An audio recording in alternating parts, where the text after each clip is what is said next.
The story begins with a young girl walking towards her home and she encountered a two strangers standing beside a tree.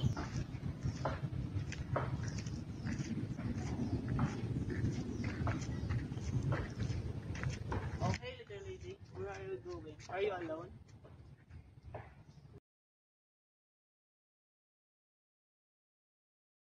But no need, I can walk home myself. Oh, don't be like that. Be like that. My friend said don't trust. Your mother's right, but that's not an option.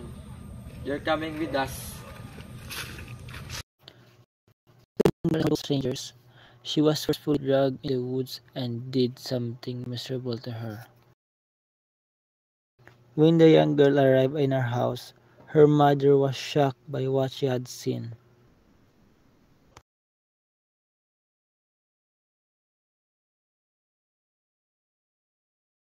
Alessandra, what happened? Who did this to you?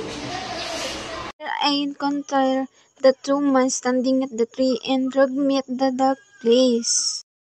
This is horrible. We need to report this to the police.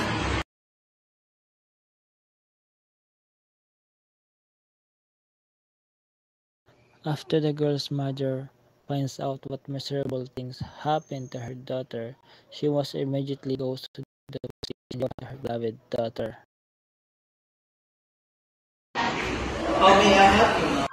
I'm here to report what to my Happened.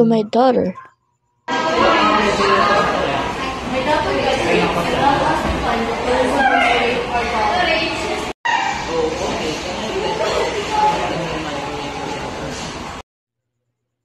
The information I got from my daughter is that the two men who raped my daughter have a tattoo like a skull and the other man have a cross. Okay, we'll handle the case.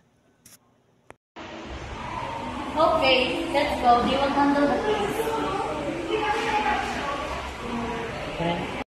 Police Mark Chloe assigned Police Mark Chester to handle the case.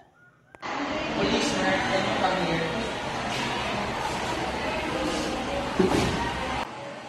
Mark Chester, I have a case for you. What is it, sir? What case are you handling?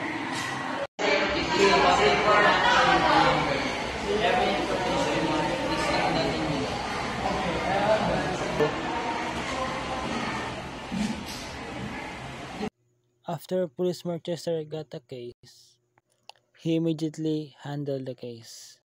Oh, is that two guy raped the little girl? They match the description. Hey, you two, you're under arrest. After that, the two guys were arrested. Lesson learned: never trust strangers, don't go to dark places, and always listen to your parents. And if there's something bad happens to you, don't be afraid to tell them what happened. Always learn. Being a pregnant at a young age, if it is because of rape or accident, it is not easy.